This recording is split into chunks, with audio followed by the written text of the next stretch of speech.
इसके बाद बात आती है एक्वाजल की, जो कि सबसे लेटेस्ट प्रोडक्ट है एग्री की कैटेगरी में। 1 किलो की पैकिंग में आता है। छोटे छोटे सफेद रंग के दाने होते हैं इसके अंदर, जैसे सूजी जैसे दाने होते हैं। और इसको बोला जाता है ये एक ऑर्गेनिक सुपर एब्जॉर्बेंट है। सुपर एब्जॉर्बेंट मतलब कोई ऐसी चीज जो एब्जॉर्ब कर सके। तो एक्वाजल पानी को एब्जॉर्ब करता है, पानी को एब्जॉर्ब करके जेल बनाता है। इसकी क्षमता है कि अपने वजन के 500 गुना तक पानी एब्जॉर्ब कर सकता है। इसको यूज करने के बाद ये पानी की खपत को 50% तक कम कर सकता है, फर्टिलाइजर की खपत को 40% तक कम कर सकता है। तो किसान का खर्चा भी कम होता है एंड नो डाउट उसकी पैदावार भी अच्छी आती है। सो एक्वाजल है बेसिकली एक रिसर्च बेस्ड प्रोडक्ट है, जो कुछ प्रॉब्लम्स को ध्यान में रखते हुए बनाया गया। देखो वो प्रॉब्लम्स क्या है, water crisis, leaching of nutrients, soil erosion, ये कुछ प्रॉब्लम्स हैं जिनको ध्यान में रखते हुए एक्वाजल को डिजाइन किया गया। और ये काम कैसे करता है, क्या इसके फायदे हैं, उसको अब समझने की कोशिश करते हैं। सबसे पहली जो प्रॉब्लम आती है वो है वाटर क्राइसिस। देखो वाटर क्राइसिस क्या है, अभी पिछले 15 दिन में या 20 दिन में आपने देखा होगा, अगर आप में से जो भी व्यक्ति एग्रीकल्चर पे काम कर रहा है, तो सब जगह से एक मेजर प्रॉब्लम निकल के आ रही है कि लोगों के खेतों में पानी भर गया, बारिश इतनी ज्यादा हो रही है, तो इतना पानी भर गया है कि फसल गलने लग गई है, फसल खराब होने लग गई है। सो वाटर क्राइसिस की जब भी बात आती है तो बहुत बार लोग समझते हैं सूखा पड़ना ही वाटर क्राइसिस है, बट ऐसा नहीं। वाटर क्राइसिस दोनों प्रकार का हो सकता है। सूखा पड़ना भी वाटर क्राइसिस हो सकता है और पानी का जरूरत से ज्यादा होना भी वाटर क्राइसिस हो सकता है। सो दोनों ही केस वाटर क्राइसिस के हैं। अब देखो एक्वाजल कैसे काम करता है। सपोज कहीं कोई ऐसा क्षेत्र है जहाँ पे सूखा पड़ता है या फिर बारिश कम होती है, तो वहां पे ये कैसे काम करेगा। हम जब भी खेत तैयार कर रहे हैं, खेत तैयार करते समय ही हम एक्वाजल को वहां पे डलवा देंगे, मिट्टी में मिक्स हो जाएगा ये। अब अगर वहां पे एक बार भी बरसात होती है या आप एक बार भी सिंचाई लगाते हो, तो एक्वाजल के जो दाने हैं वो पानी को अब्जॉर्ब कर लेके जेल बना लेता है। जेल बन के वो मिट्टी की फॉर्म में रहता है। तो उससे क्या होगा, जो पानी बरसात हुई थी या जो पानी आपने लगाया था, वो ना तो मिट्टी में नीचे जाता है, ना ही वो सूख जाता है ना। वो मिट्टी की फर्स्ट लेयर में, टॉप लेयर में बना रहता है जेल बन के पौधे की जड़ों के आसपास। तो अब अगर काफी दिन तक बारिश नहीं भी हो रही है या आप पानी नहीं भी लगा पा रहे हैं, तो भी उस जेल के माध्यम से खेत की या फसल की जो जड़ें हैं उसको पानी मिलता रहता है। तो फसल स्ट्रेस में नहीं आती, फसल को पानी मिल जाता है। अगर हम इसका उल्टा समझें कि हमने एक्वाजल पहले से डाला हुआ था और बारिश हो ही जा रही है, तो ये क्या करेगा, जो एक्स्ट्रा पानी होगा उसको अपने अंदर एब्जॉर्ब कर लेगा।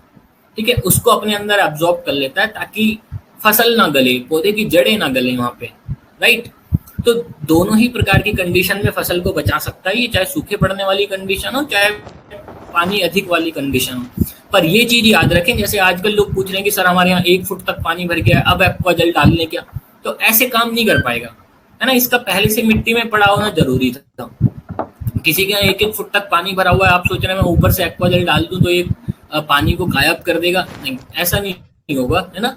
क्योंकि हर चीज की एक लिमिट होती है। 1-1 फुट पानी भरा है, दैट मीन्स कि हो सकता है आपको 10-15 किलो एक्वाजल डालना पड़ता है वहां पे, तो उतना तो नहीं डालेगा कोई भी। तो पहले से अगर हम डाल के रखते तो ज्यादा अच्छा था। और अगर किसी के यहाँ 1-1 फुट, आधा फुट पानी भरा भी हुआ है, कोई पूछता है क्या सॉल्यूशन है, तो उसका सॉल्यूशन यही है कि हम रास्ता कहीं से बनाए ताकि पानी को निकाला जा सके। जब तक पानी सूखेगा नहीं, पानी नहीं निकलेगा, तब तक कुछ नहीं हो पाएगा। एक बार पानी खत्म हो जाता है खेत से, तो फिर हम वहाँ पे कोई ग्रोथ के लिए जैसे एग्रीगोल्ड टाइप का प्रोडक्ट यूज कर सकते हैं। नेक्स्ट प्रॉब्लम आती है लीचिंग की, लीचिंग ऑफ न्यूट्रिएंट्स। लीचिंग का मतलब है कि जो आप यूरिया डालते हो, जो भी आप खाद डालते हो, वो मिट्टी में धीरे धीरे नीचे निकल जाता है पानी के साथ मिलके, पौधों की जड़ों की पहुंच से बहुत दूर। पौधे की जड़ उसको ले भी नहीं पाती, वेस्ट हो जाता है वो। तो जैसे अभी हमने समझा कि एक्वाजल पानी को एब्जॉर्ब कर लेता है, उसी प्रकार से एक्वाजल यूरिया, डीएपी या जो न्यूट्रिएंट्स वहां पे पड़े हुए हैं उनको भी एब्जॉर्ब कर लेता है।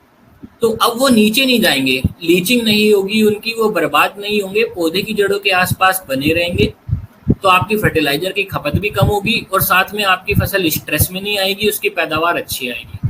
तो ऐसे काम करता है ये। इसका डेमो भी करके देखना चाहो आप, जैसे सिंपल पानी वाला डेमो करते हो, पानी में हम जैसे एक्वाजल के दाने डालते हैं, तो आप ये भी कर सकते हो कि पानी लो, उसमें थोड़ा यूरिया मिक्स कर लो, तो वो यूरिया घुल जाएगा। अब एक्वाजल डालो तो वो पानी और यूरिया दोनों को एब्जॉर्ब कर लेगा। इसके बाद बात आती है सॉइल इरोजन की। सॉइल इरोजन का मतलब होता है मिट्टी का कटाव, मिट्टी का बह जाना, मिट्टी का उड़ जाना, जो टॉप लेयर होती है, उपजाऊ लेयर होती है। तो एक्वाजेल अगर हमने वहां पे डाल रखा है तो ये जेल बना के मिट्टी के कणों को बांध के रखता है ताकि मिट्टी का कटाव वहां पे ना हो पाए। इसके फायदे क्या है? फायदे क्या है? एक तो पानी का सस्टेनेबल यूज होगा, पानी को सेव कर रहा है। अगर मिट्टी में नमी बराबर बनी हुई है तो जर्मिनेशन अच्छे से होगा, अंकुरण बढ़िया होगा। अगर एक्स्ट्रा पानी नहीं पहुंच रहा है मिट्टी में, है ना, तो जड़ गलन की समस्या नहीं होगी, फंगस की प्रॉब्लम नहीं आएगी। पोषक तत्व जो है वो बराबर रूप से पौधे की जड़ों तक पहुंचते रहेंगे, तनाव नहीं आएगा फसल में, और जो एक्सेस पानी था बह के बर्बाद हो जाता था वो बर्बाद नहीं होगा। तो ये सब फायदे हैं। यूज कैसे करना है वो यहाँ पे पिक्चर्स के माध्यम से समझाया गया है बहुत ही अच्छी तरीके से।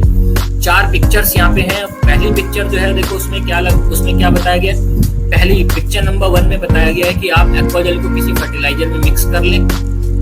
पिक्चर नंबर 2 में बताया गया कि आप वो एक्वाजेल और फर्टिलाइजर के मिक्सचर को जमीन में डालें और फिर पौधा लगाएं। तो ये वाली पिक्चर गौर करने वाली पिक्चर है कि पहले एक्वाजेल डाला गया है, बाद में पौधा लगाया गया है। तो ये चीज हमेशा ध्यान रखें, मिट्टी में एक्वाजेल फसल लगाने से पहले डाल लिया जाता है। ठीक। देन नंबर 3 पिक्चर में दिखाया गया कि वहां पे पानी लगाया गया है। तो पहले एक्वाजेल डाला मिट्टी में, फिर पौधा लगाया और फिर पानी डाला। देन नंबर 4 में दिखाया कि वो जेल बन गया।